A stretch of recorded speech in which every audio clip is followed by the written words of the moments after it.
La famille, bonjour à tous, j'espère que vous allez bien et que la journée fut bonne. Ce Barça, c'est l'insolence à l'état pur, les gars. Encore une manita. Ce flic-là, les gars, je vous jure que c'est l'insolence. Et je vous explique pourquoi. En première mi-temps, il envoie son équipe au charbon. Le Barça est là avec un pressing de malade. Il te laisse pas respirer, ça étouffe l'adversaire, ça bombarde but sur but. Et en deuxième mi-temps, il leur dit, je vous laisse 15-20 minutes, on va peaufiner la tactique. On améliore la ligne de hors-jeu, machin. Tu vois qu'en fait, il est en train de peaufiner en deuxième mi-temps pendant 15-20 minutes. Après, il sort les titulaires et il rentre les gamins. Et il peaufine encore la tactique avec les gamins. Incroyable. Non, c'est incroyable. Une mi-temps, il donne tout. Deuxième mi-temps, il corrige un petit peu ce qu'il y a à corriger. Et puis next. Vous sortez, on fait rentrer les jeunes. Incroyable. Et bon... Moi, j'ai vu quand même quelques lacunes. Ça m'étonnerait qu'il joue de la même manière contre le Real Madrid. Ça m'étonnerait fortement parce que même si il y a eu un 5-1 avec un très beau match du Barça, il y a quand même des failles. Or là, c'est Séville. Le Real Madrid ne joue pas de la même manière que Séville et les individualités du Real Madrid ne sont pas les individualités du FC Séville.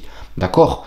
Donc c'est pour ça que ça m'étonnerait fortement que cette ligne défensive du Barça soit extrêmement haute comme ils l'ont été contre Séville ce soir. Maintenant... Comme nous, le Real Madrid, on voit pas notre tactique, on n'arrive pas à les décerner. Chaque match, tu essayes de comprendre, comme il a dit Riles, tu déchiffres. Et c'est totalement vrai, parce que je suis parti voir son débrief, c'est vrai, c'est du déchiffrage. On comprend rien du tout, tu essayes de comprendre Bellingham, qu'est-ce qu'il fait là, Valverde, pourquoi il est à droite, machin, on déchiffre. Par contre, avec le Barça, on comprend tout. On comprend tout et justement, on comprend peut-être un peu trop. C'est pour ça qu'il y a des coups à jouer, les gars. Moi, je vous le dis, hein, même si tu vois un Barça briller comme ça, alors il y a ça. Il te laisse ça. Si on arrive à s'engouffrer dans ça, il y a moyen de faire quelque chose. Par contre, si on n'arrive pas à s'engouffrer dans ça, il y a moyen qu'on se prend une claque phénoménale, les gars. Maintenant, ça, je vous l'explique. La ligne défensive du Barça et la ligne offensive du Barça jouent dans un espace très réduit. En fait, entre la ligne défensive et la ligne offensive, il n'y a pas beaucoup d'écart quand vous regardez. Surtout en phase offensive quand le Barça a le ballon. Et c'est fait exprès pour mettre l'équipe adverse à l'intérieur. Et dès qu'il y a une perte de balle dû aux combinaisons, parce que pourquoi ces lignes sont très rapprochées, ça leur permet de combiner, ils combinent à l'intérieur et ça crée beaucoup de décalage parce que ça force la défense adverse à monter. Le FC Séville venait rentrer dans cette espèce de rectangle piège que fait le Barça, et le Barça, s'il y a une perte de balle due à voilà, une combinaison barcelonaise, directement tu as 2, 3, 4 joueurs à proximité pour venir faire le pressing et ça crée des contres parce que quand la balle est perdue par le Barça, ou ça crée contre, et là c'est là où c'est dangereux parce que les attaquants du FC Séville ne sont pas les attaquants du Real, d'accord, Vinicius ça va très vite, Mbappé ça va très vite, ça veut dire si tu viens et tu fais ton sorte de, tu montes ta ligne défensive très haut, nous ça va nous laisser de l'espace. Si on récupère la balle à cette équipe du Barça, ça peut nous laisser des espaces phénoménaux et des contres fulgurants. C'est pour ça que je vous dis, ça m'étonnerait fortement que Flick joue de cette manière contre le Real Madrid. Et comme je vous l'ai dit, on l'a vu, il y a eu quelques opportunités pour le FC Séville où tu as la ligne défensive barcelonaise qui monte vachement haut, tu as le Barça qui combine dans leur carré, la ligne offensive du Barça, pareil, qui vient resserrer en forme d'entonnoir pour que tout le monde soit dispo pour le pressing s'il y a une perte de balle barcelonaise, pardon. Et ça va super vite. Ils arrivent à combiner dans un mouchoir de poche et après ils te lancent ou Rafinha ou Lamine Yamal et ça va très vite. Ils se trouvent comme du papier à musique, c'est rodé. Par contre, quand tu le vois, quand il y a une perte de balle, ça envoie très vite en profondeur les attaquants du FC Séville. Après, bon, ils n'ont pas saisi les opportunités. Lokeba, il temporise trop sur le côté. Au lieu d'envoyer vite fait au centre pour la placer, il est là en train de temporiser. Et du moment que tu temporises, t'es cuit. Ils vont venir, ils vont te bouffer. Donc, moi je vous le dis, hein, là on voit un Barça jouer comme ça, mais je suis persuadé qu'ils ne vont pas jouer comme ça contre le Real. Ça va être, ils vont plus étirer leur bloc. Il ne sera pas aussi condensé comme il est maintenant. Là il était très condensé. Tu vois la ligne offensive et la ligne défensive qui sont vachement rapprochées. Et tu as la ligne défensive qui monte vachement haut. Moi je vous dis, il ne faut pas se fier à ce qu'on se voit. Parce que si Flick joue comme ça, il joue avec le feu. Par contre, comme je vous l'ai dit, le Barça, s'ils jouent comme ça et qu'ils sont aussi tranchants qu'ils le sont actuellement, si, comment il s'appelle hier, la Mingueza, il s'est baladé dans la défense du Real, je sais pas ce que va faire Lamine Yamal et ce que va faire Rafinha, les gars. Je vous dis, ça pue. Maintenant, comme je vous l'ai dit, il y a ça. Il y a ça et ça, c'est ce qu'il va falloir aller chercher. Alors moi, j'y crois. Je vous dis, et il y a moyen de relancer notre saison sur ce match, les gars. Parce que notre saison n'est pas encore lancée. Alors je sais pas. par quel miracle on arrive à se retrouver deuxième derrière le Barça en ayant gagné pratiquement tous les matchs à domicile, en n'ayant pas perdu encore. Bon, on a fait quelques nuls, mais voilà, on arrive toujours à être aussi proche du Barça. Je sais pas par quel miracle, parce que nos matchs sont dégueulasses à voir. Cependant, on est encore là. Moi, demain, mardi, c'est la Ligue des Champions, pardon, mais samedi prochain, honnêtement, ça, c'est le genre de match où je m'en fous un peu de la façon de jouer. Là, c'est le genre de match où je veux du résultat. Voilà, parce que ce Barça, on va pas se mentir, les gars, ils sont extrêmement forts. Rafinha et Lamine Yamal, l'entente, c'est incroyable. Lewandowski, il est sur un nuage devant, faut le dire. Les petits jeunes, les Pablo Torre qui rentrent, qui te mettent des doublés, les Gavi qui est là aussi, qui vient de revenir et tout ça, pareil, ça crée un engouement. Le banc est fourni, t'as Dani Olmo, t'as, comment il s'appelle là, Frankie de Jong qui est en train de s'échauffer, qui est pas rentré.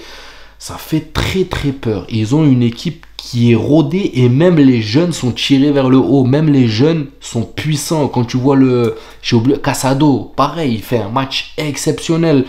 Non, franchement les gars, moi je vous le dis, ce Barça est très très fort. Moi je ne vais pas faire l'hypocrite ou faire le mec. Il y a une brèche qu'il va falloir essayer de prendre, mais ça va être très dur, on va pas se mentir, parce que je pense que Flick a déjà préparé son plan de jeu pour le match contre le Real Madrid, et je sais très bien qu'il ne va pas jouer de cette manière-là, parce que c'est très risqué quand tu as des balles en face. C'est très risqué, sauf s'il joue comme ça, il arrive à marquer très vite. En l'occurrence, en face, c'est Courtois, c'est pas Nyland, et même si Nyland, il n'y a rien à lui enlever, parce que sans Nyland, c'est pas 5-1 qu'il y a, les gars, c'est 7-8, 9-1, parce qu'il y en a eu des occasions, d'accord?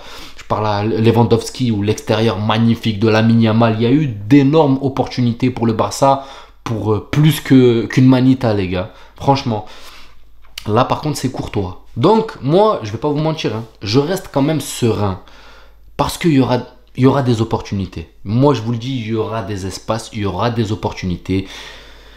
Il va juste falloir saisir, comme je vous l'ai dit, cette brèche. Parce que si on ne la saisit pas, on va se faire manger, les gars. Je vous le dis clairement. Notre milieu de terrain va se faire manger, même athlétiquement. Si Camavinga nous sort le match qu'il nous a sorti hier contre le Celta Vigo et qu'ils ne sont pas dedans, comme ils ne le sont pas depuis ce début de saison, et que Bellingham est en sur-régime, ça va être compliqué. Parce que eux, vu que les lignes sont rapprochées, il n'y a pas beaucoup d'efforts. On a l'impression qu'ils courent. Ils courent pas beaucoup, les gars, parce que la ligne offensive et la ligne défensive sont vachement proches. Ça veut dire tu as déjà 2-3 joueurs qui sont là à la perte de balle et très vite. Même s'il y a quand même une grosse capacité athlétique et physique, mais ça va très vite sur une courte distance. Alors que nous, Bellingham, tu le vois, faire des 30, 40, 50 mètres, alors qu'eux, en l'espace de 10, 20 mètres, ils t'ont déjà étouffé, ils t'ont déjà pris la balle.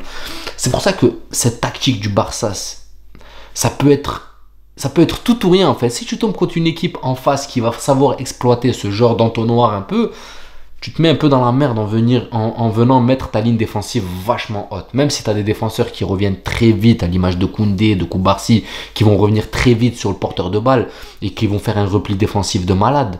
Cependant, nous, on a quand même des joueurs qui sont très rapides. Et on l'a bien vu, hein, sur cette passe décisive de Nyland, sur le petit joueur là, qui est rentré, là, le latéral, j'ai oublié son nom, pour pas écorcher son nom, je l'ai oublié, mais sur le but de Séville, on a très bien vu, il a pris de vitesse, voilà, une passe dès la ligne défensive trop haute, passe dès du gardien, accélération, il peut plus le toucher parce que s'il touche carton rouge, penalty, c'est le dernier défenseur, il rentre, il frappe but. Tu envoies ça à Mbappé ou à Vinicius, c'est la même chose, ça rentre dedans. Bon maintenant, voilà, on verra bien si ça rentre. En tout cas, ce Barça fait peur, je vais pas vous mentir, ce Barça est écœurant.